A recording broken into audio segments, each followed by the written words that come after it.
Hello everyone, কেমন আছো তোমরা সবাই? আশা করছি সকলেই খুব ভালো আছো। আমিও ভীষণ ভালো আছি। তো আজকে আমি এসেছি নৈহাটি ব্যান্ডেল লাহিড়ী বাবার আশ্রমে। তো তোমাদের এই পুরো মন্দিরটা ঘুরিয়ে দেখাবো এবং মন্দির সম্পর্কে অনেক ডিটেলস তোমাদের সাথে শেয়ার করব। ভিডিওটা দেখতে থাকো। তো প্রথমেই জেনে নেওয়া যাক কিভাবে তোমরা এই আশ্রমে আসবে। নৈহাটি যে কোনো জায়গা থেকে তোমরা প্রথমে নৈহাটি আসবে। নৈহাটি আসার পর সেখান থেকে ব্যান্ডেল লোকাল ধরে তোমরা চলে আসবে ব্যান্ডেলে, এবং ব্যান্ডেল থেকে ব্যান্ডেল স্টেশন থেকে 1 নম্বর প্ল্যাটফর্ম থেকে বেরিয়ে অটো স্ট্যান্ড রয়েছে। অটো স্ট্যান্ডে উঠে তোমরা বলবে লাহিড়ী বাবার আশ্রমে যাব। সেক্ষেত্রে তোমাদেরকে লাহিড়ী বাবার আশ্রমে অটো নিয়ে আসবে। মাথা পিছু ভাড়া পড়ে 20 টাকার মতো। তোমরা যদি নিজস্ব গাড়ি নিয়ে আসো সেক্ষেত্রেও পার্কিং এর সুব্যবস্থা এখানে রয়েছে। পার্কিং এরিয়াটা তো তোমাদের দেখিয়েই দিলাম। এবার চলো আশ্রমের দিকে এগিয়ে যাওয়া যাক। 2003 সালে এই আশ্রমটি স্থাপনা শুরু হয়েছিল। এই আশ্রমটির নাম আধারালয়। যোগী মহারাজ শ্যামচরণ লাহিড়ীর দর্শনে যেহেতু এটি নির্মিত হয়েছে, তাই বেশিরভাগ লোক এটিকে লাহিড়ী বাবার আশ্রম নামেই চিনে থাকে। মন্দিরে প্রবেশের আগে তোমাদেরকে এই নিয়মাবলী সম্পর্কে বলে দিই। এখানে মহিলাদের অবশ্যই মাথা ঢেকে রাখতে হবে। হাঁটুর ওপরে পোশাক পরে মন্দিরে প্রবেশ করা যাবে না, এবং মন্দিরে অবশ্যই সবসময় মাথায় কাপড়টা দিয়ে রাখতে হবে। পুরুষদের ক্ষেত্রেও মাথায় রুমাল বা তোয়ালে জাতীয় কোনো কিছু দিয়ে মাথা ঢেকে রাখতে হবে। মন্দিরের টাইম হলো 10টা থেকে 12টা এবং বিকেল 4টে থেকে 6টা। বাদবাকি সময়গুলোতে মন্দির বন্ধ থাকে। চলো এবার ভেতরে প্রবেশ করা যাক। ভেতরে প্রবেশ করলেই তোমরা মনে হবে যেন এক অন্য জগতে চলে এসছো। গ্রাম্য পরিবেশের আদলে তৈরি এই মন্দিরটির শোভা, এই পরিবেশের শোভা অত্যন্ত সুন্দর। মন্দিরে প্রবেশেরই প্রথমেই রয়েছে দুপাশে দুটো হাতি এবং ডান দিকে রয়েছে দেবাদিদেব মহাদেব। মন্দিরটি একেবারে ঘন সবুজের মাঝখানে অবস্থিত। আশ্রমটি জাতি, বর্ণ, ধর্ম নির্বিশেষে সকল দর্শনার্থীর জন্য উন্মুক্ত। এই মন্দিরের কোনো প্রবেশ মূল্য নেই। কোনো রকম কোনো প্রবেশ মূল্য ছাড়াই একটি সুন্দর পরিবেশে গড়ে তোলা হয়েছে এই মন্দিরটি। মন্দিরের ভেতরে প্রবেশ করলে তোমাদের মনে হবে এক অদ্ভুত শান্তি যেন চারিদিকে ঘিরে রয়েছে। মন্দিরটি শান্ত নিরিবিলি পরিবেশে তৈরি এবং প্রচুর সংখ্যক গাছ থাকার কারণে এক অদ্ভুত রকম শান্তি মনে এখানে বিরাজ করে। 2003 সালে লাহিড়ী বাবা মন্দির ও আশ্রমের ভিত্তিপ্রস্তর স্থাপন করা হয়েছিল। 2016 সালে নির্মাণ কাজ শেষ হয়। তারপর এখানে পালিত হয়েছিল বসন্ত উৎসব এবং তারপরই সর্বসাধারণের জন্য মন্দিরটি খুলে দেওয়া হয়। মন্দিরে আরেকটু এগোলেই ডান দিকে রয়েছে মা জগদ্ধাত্রীর সুন্দর একটি মন্দির।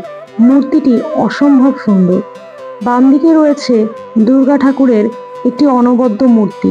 কি সুন্দর লাগছে দেখতে, মা পালকি করে যেন বাপের বাড়ি আসছেন। এরপরে আরো একটু এগিয়ে গেলে পরেই তোমরা দেখতে পাবে বাঁ হাতে একটি কাউন্টার রয়েছে। বাঁ হাতে কাউন্টারটির আগে রয়েছে কিছু দোলনা, যেগুলো শুধুমাত্র বাচ্চাদের জন্য। তোমাদেরকে দেখাই এইখানে কোথা থেকে তোমরা ভোগ প্রসাদ গ্রহণ করতে পারবে। হ্যাঁ, এই মন্দিরে ভোগ প্রসাদ গ্রহণেরও সম্পূর্ণ ব্যবস্থা রয়েছে। তোমরা যদি এই মন্দিরে দুপুরবেলা আসো তাহলে তোমরা এখানে ভোগ প্রসাদ নিতে পারবে। একটু এগিয়ে গেলেই তোমরা দেখতে পারবে বাঁ দিকে একটি সুন্দর কাউন্টার রয়েছে। আসলে এখানে ভোগ প্রসাদের কুপন ছাড়াও অনেক দ্রব্যাদি কিনতে পাওয়া যায়, যেগুলো তোমরা চাইলে বাড়ির জন্য বা কাউকে উপহার দেওয়ার জন্য কিনতে পারবে। এই যে শ্রীকৃষ্ণের মূর্তিটি রয়েছে তার ঠিক পেছনে যে জায়গাটি তোমরা দেখতে পাচ্ছ, যে ঘরটি, সেখান থেকেই তোমাদেরকে ভোগের কুপন কালেক্ট করতে হবে। ভোগের কুপন সকালবেলা 10টা থেকে 12টা অবধি দেওয়া হয়ে থাকে এবং দুপুর 1টার সময় ভোগ প্রসাদ বিতরণ করা হয়।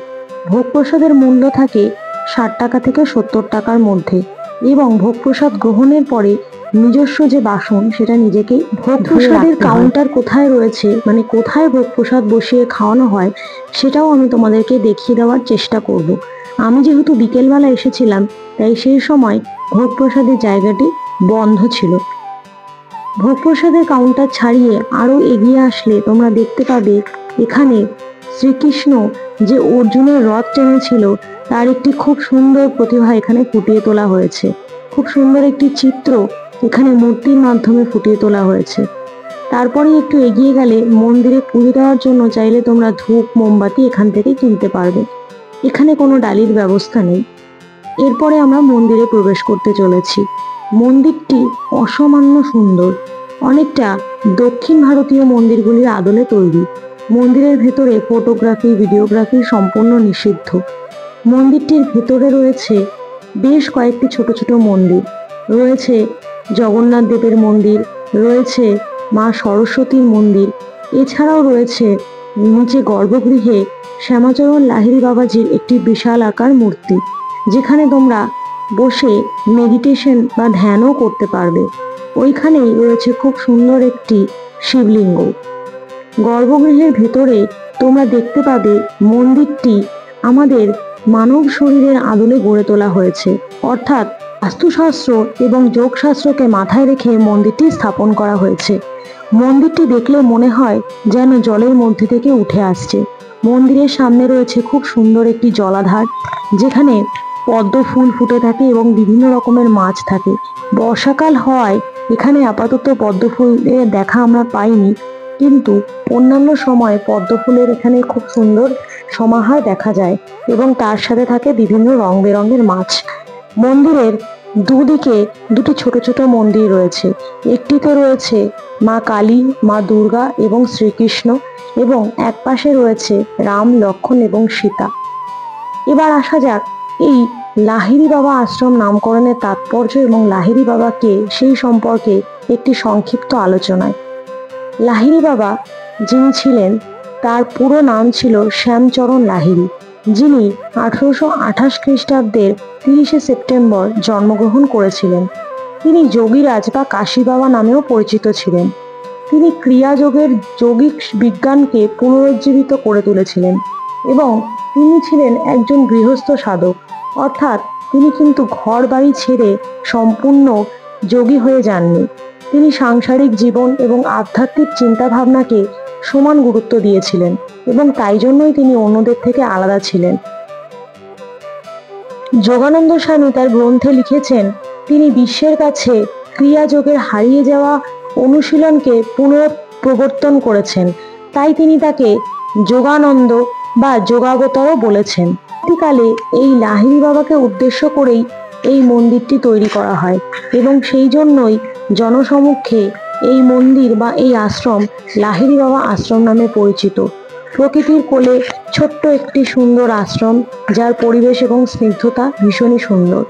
মন্দির থেকে বেরিয়ে একটু এগিয়ে আসলেই এই যে তোমরা কাউন্টারটা দেখতে পাচ্ছ, এখানেই অন্নভোগ প্রসাদ দেওয়া হয়। দেখো এখানে লেখাও রয়েছে অন্নভোগ পাওয়া যায়। আর একটু এগিয়ে গেলেই তোমরা একটি বুদ্ধের মূর্তি দেখতে পাবে। তার বাম দিকে একটি ছোট্ট দোকানও রয়েছে। সেই দোকান থেকে চাইলে তোমরা চা, বিস্কিট বিভিন্ন কেনাকাটা করতে পারবে। পরিবেশটি এতই সুন্দর যে তোমাদের মন মানসিকতা সম্পূর্ণ বদলে যাবে। মন ভারাক্রান্ত থাকলেও শান্ত হয়ে যাবে। একবার তোমাদের কাছে অনুরোধ রইল, এই মন্দিরে তোমরা অবশ্যই এসো। এখানে কিন্তু পিকনিকেরও ব্যবস্থা রয়েছে, সেই জন্য তোমাদের আগে থেকে অথরিটির সাথে কথা বলতে হবে। আরেকটা সব থেকে ভালো লাগার জিনিস হলো, এই মন্দিরটি কিন্তু সম্পূর্ণ ধর্ম নির্বিশেষে গড়ে উঠেছে। এখানে যেরকম রয়েছে মা দুর্গা, সেরকমই কিন্তু রয়েছে মাদার মেরিও। হ্যাঁ, তোমাদেরকে একটু এগিয়ে গেলেই দেখাবো এখানে কিন্তু জিসাস খ্রিস্টেরও মূর্তি রয়েছে। সুতরাং তোমরা বুঝতেই পারছো মন্দিরটি সকলের জন্য নির্মাণ করা হয়েছে। এখানে ধর্মের কোনো রকম কোনো বিভেদ কিন্তু করা হয়নি। মন্দিরের পরিবেশ খুবই সুন্দর, এই নিয়ে কিছু বলার অপেক্ষা রাখে না। এবং তার থেকেও সুন্দর হলো মন্দিরের এই নীরবতা। চারিদিক এত শান্ত, এত স্নিগ্ধ, মন যেন স্থির হয়ে যায়। এখানে 2 ঘন্টা বসে থাকলেও মনে হবে না যে সময় যেন ব্যতীত করলাম, মনে হবে যেন সময় থেমে গেছে। এত সুন্দর পরিবেশে আমি এর আগে কখনো এসেছি বলে মনে হয়নি। সুন্দর সুন্দর মন্দিরগুলোতেও একটা ব্যস্ততা বা একটা কোলাহল সব সময় বিরাজ করে, কিন্তু এই মন্দিরে বা এই আশ্রমে একটা নীরবতা এবং একটা স্নিগ্ধতা রয়েছে, যেটা সব জায়গায় দেখতে পাওয়া যায় না। একটু এগোলে পরেই তোমরা দেখতে পাবে বাবা লোকনাথ, এবং আরেকটু এগোলে তোমরা দেখতে পাবে দেবাদিদেব মহাদেবের এক বিশালাকায় মূর্তি রয়েছে। মন্দিরে ছোট বড় অনেকগুলো মন্দির রয়েছে।